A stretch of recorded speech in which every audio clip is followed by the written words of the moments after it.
Live from New York, it's theCUBE, covering Riverbed Disrupt, brought to you by Riverbed. Now, here are your hosts, Dave Vellante and Stu Miniman.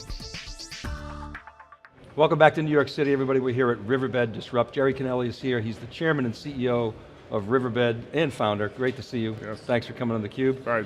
So we love having the execs on. The ascendancy of Riverbed is something that people are fairly familiar with. Yes. But entering a new chapter, I mean, you ascended very, very quickly, got to nearly $1 billion very fast. Right.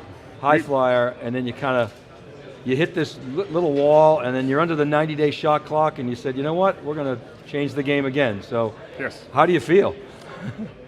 I'm very upbeat today. So we were the true unicorn, right? Right.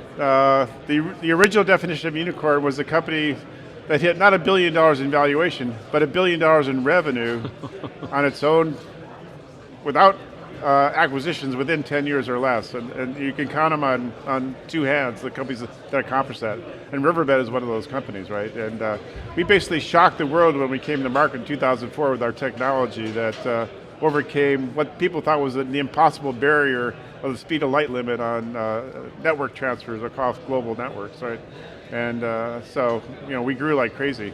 But these things are cyclical. We did have a growth slowdown, so we hit $1 billion and kind of sat there for a year or two, and Wall Street doesn't like that. And so we decided to do a reset. We took the company private a year and a half ago, and it's been a great year and a half ever since then. We used to joke, back in the day when IBM was the dominant player, we used to joke that they had their best people working on solving the speed of light problem. Yes. And it's ironic, you guys solved that problem in a big way. And yeah, it's interesting. So people think there's a virtual world. The truth is there is no such thing as the virtual world. There's only a physical world, right? And what people think is virtual is the digital world, which is electrons.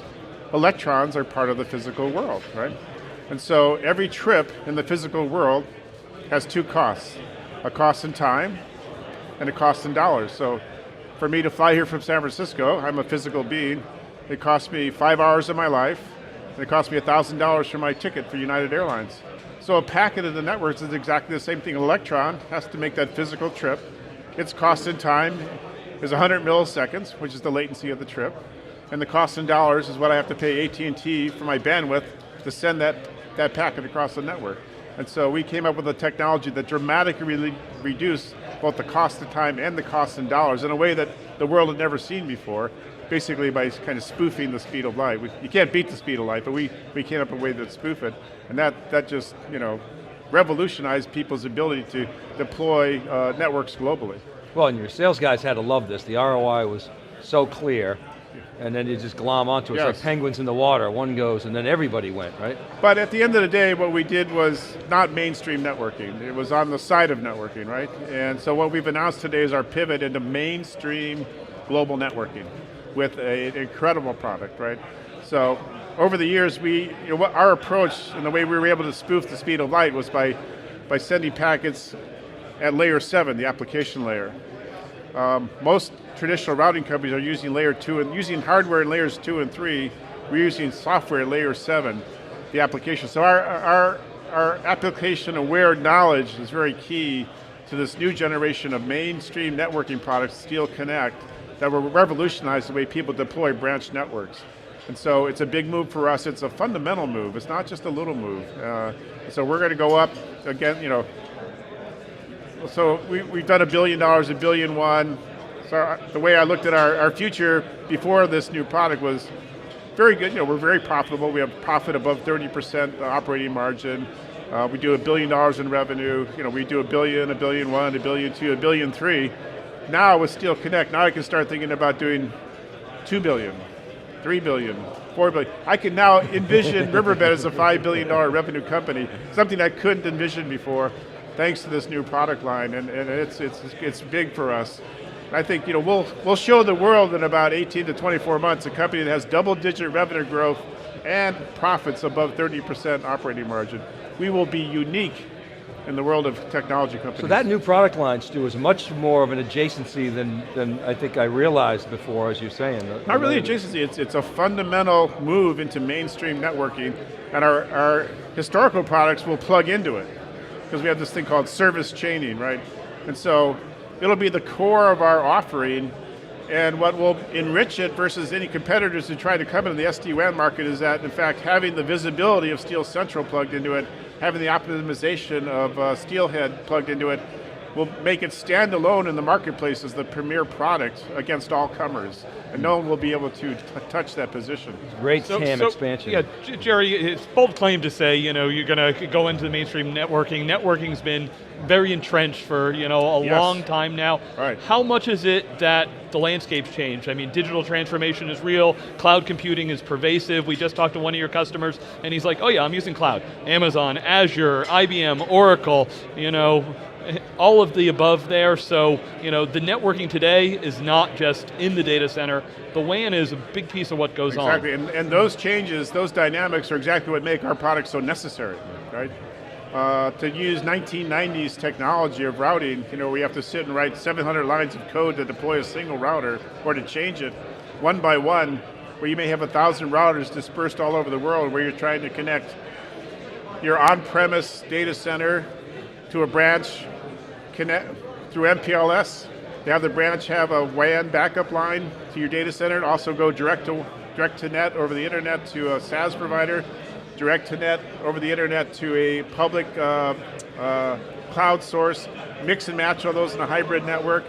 Doing that with traditional routing techniques is very cumbersome, very slow, very expensive. So that complex world that has come and evolved is exactly the reason why our technology is hitting the market at exactly the right time. And also a great market window, because some of our large competitors have recently announced end of life, end of service for a large part of their installed base of old ISR routers. So it's a perfect time for us to hit the market with this new technology. Yeah, so I think the recent wave, everybody talked about SDN for like the last 5 years, and a lot of it was like, oh, well, I'm just going to make it into software, and therefore hardware is going to be cheap and not matter. This is different. I mean, it's not just a simple change. There's a lot of complexity out there, and a lot of pieces. So So that's a very good question. It's a very interesting question. One of the advantages of what we're doing is you don't necessarily have to rip and replace your routers. You can use our SD-WAN technology as an overlay management system on top of your existing routers, just leaving them as they are, but getting the advantages of the centralized orchestration and management. Or you can pull your old ones out and use our device. It's your choice. Either way, it's much simpler. It's more secure for you. And SDN was really sort of data center oriented, right? And so to understand the way the world works in terms of unit count, for one data center there may be 500 branches, right? So would you like to sell one, or would you like to sell 500? I like to sell 500. So it's a good market to be in. And the other thing that's actually changed over time is that the advent of cloud computing, it used to be that you had the corporate headquarters, that was the data center, and then all the branches connected to the corporate headquarters. In the cloud world, the corporate headquarters is just another branch, because the data center is somewhere else, it's in the cloud, right?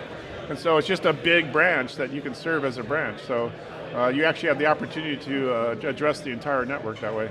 So I was struck by what you're saying about your vision of potentially someday becoming a $5 billion company. You can see how to get there. I can see it now, yes. The TAM expansion that you've created. This is a forward-looking statement, by the way. So. Yes. Even though we're private. Of course. I'm still well-trained. But what's fascinating to us is this new private equity model, right? It used to be, get rid of the guy up top, bring in our guy, suck all the cash out, and leave the carcass. Yeah. And private equity has realized, wow, we can turn a $3.6 billion investment into tens of billions of dollars. Yes. Right? They're getting really small. Why let the VC have all the fun? Well, it's interesting for me because I've done 3 startups, right? And in the startup world, you avoid debt like the plague. You do everything on equity. So I've been debt adverse my entire life, right? Because you can't fund startup losses with debt because you have to pay it back, right? You fund startup losses with equity because, if it works, the equity holders make a lot of money. If it doesn't work, well, rich guys lose their investment, right? But debt, you have bankruptcy. So I've avoided debt like the plague. But the truth is debt has its place in the world because it's leverage. If you use debt to buy income-producing assets, those assets pay back the debt and increase the equity value of the company. It's called leverage, right? What is it? Archimedes said, give me a lever high long enough and I shall lift the world. Well, debt used properly in the right amounts, purchasing EBITDA-bearing assets is a lever that increases the value of equity by magnitudes, right? And so I've come to appreciate the value of debt, and the private equity market is very powerful returns for the investors, and it's a great way to build a large corporation, handled the right way. Debt can cut both ways if you misuse it, but used properly, it's a very powerful tool in increasing the economic value of the enterprise. So a criterion of your acquisitions, is they're accretive, at least from an EBITDA standpoint? At least break even, worst case, but generally we go for accretive, right? So if it produces enough income to pay the debt, the cost of debt to buy it, it's accretive. Well, and we've seen some great examples of private equity making those types of investments. Yes. I mean, you're one, Infor is another one. You're seeing what Charles Phillips is doing with acquiring companies. Yeah, I think Blue Coat was a great example. I think they were bought for $1.1 billion, sold after 24 months for 2.5, and then 8 months later resold for 4.5 billion, right? So it's an interesting world. Right? So Jerry, most people see kind of the public things. You guys sold off a couple of pieces of the business, and you've bought a couple of companies. Right. Can you bring us inside the company to just kind of, we heard from your sales guys, still 90 days. Every 90 days I got to be selling, I got to be growing. But is there a fundamental change internally as to how the organization is run?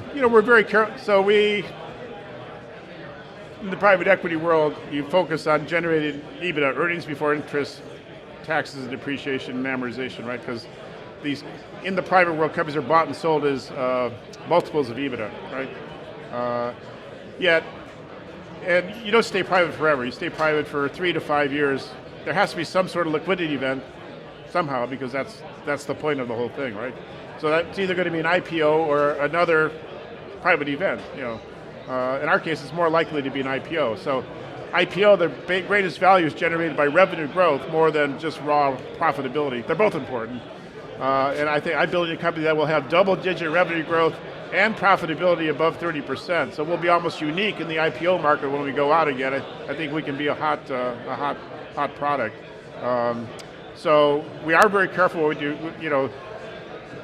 We were more a bit more adventurous with some of the acquisitions that I sold off, because they were best-of-breed technologies, but they were too early, and we were probably the wrong company that owned them. So the company I sold to Brocade is doing great at Brocade. Brocade is the right owner of it, and the market had matured over the years that we owned it by the time we sold it to them. The same thing true of the business I sold to NetApp. The businesses we're buying today were very disciplined, that they actually fit directly into the model of what we're selling today. We're not trying to build new pillars of technology. We're supporting the pillars that we already have, and creating products that are tuck-ins that fill out a missing hole in our product offering, right? And are bought at the right price and are accretive, right? And by doing that, we build the equity value of the company, and expect it to work very nicely. So, I love this story. So you talked about Archimedes and the lever before. Another leverage point is the ecosystem. So I wonder if you could talk about that and how that's evolving over the last 18 months. So you can't really have a platform unless you have partners, right? So your ecosystem is a combination of your technology partners, such as Palo Alto Networks, whose technology is ported and plugs into Riverbed with an API. So we have a whole series of the ecosystem of technology partners. Then you have distribution partners, such as all the major service providers, AT&T, Verizon, BT, Orange, Dimension Data, and then the large distributors such as Arrow and Avnet. And so you have an ecosystem of distribution, technology, and your own platform that works together, and then your relationships. We've had a long relationship with Microsoft that goes back to the beginning of the company back in 2002. Satya Nadella, the CEO of Microsoft, used to sit on the Riverbed board of directors before we went private. So we have deep connections with many companies in the Valley. I sit on some other boards, and so it's actually kind of a small place, Silicon Valley. And how has your sales role evolved? I mean, when you're early on, you're an evangelist, you got to go out and eat glass and belly to belly. And how has that changed? Well, it's interesting. So when we started the company, we didn't know we would be competing with the largest networking company in the world, right? And so we were a 100-person company, unheard of, in a small office in San Francisco, whose competition was the largest technology networking company in the world, whose installed base was every single company in the world, and whose company name was a brand name known to every investor on the face of the earth. Pretty entrenched. Yes. Yeah. And so it turns out that they were a great lead generation machine for us, because at the end of the day, the product counts in technology. The whole history of Silicon Valley is not that the big company wins, it's that the best technology can win. Doesn't always win, but can win. And we had the best technology. And the interest of this other party in entering our market actually generated a lot of sales leads. Their gigantic sales force would get customers interested in this technology area, which was new, but they didn't have the right product to satisfy the demand of the customer. So they would generate the lead, and the customer would come to us, and we would make the sale. So it was fantastic for us. How would you describe the culture of Riverbed? Riverbed, it's a work hard, play hard company. We take business seriously, and we don't try to not take ourselves too seriously. Our culture is not built around what's the stock price today on Yahoo Finance. We're proud of the success of our customers. We're proud of having best-of-breed, cutting-edge technology. We're proud of customer support and quality. We like a collegial environment where we enjoy working with each other. We try to keep, company politics to the barest minimum. Identify people who like that, get them out of the company as fast as we can, and we enjoy success. So it's been a very nice run. People like working at Riverbed.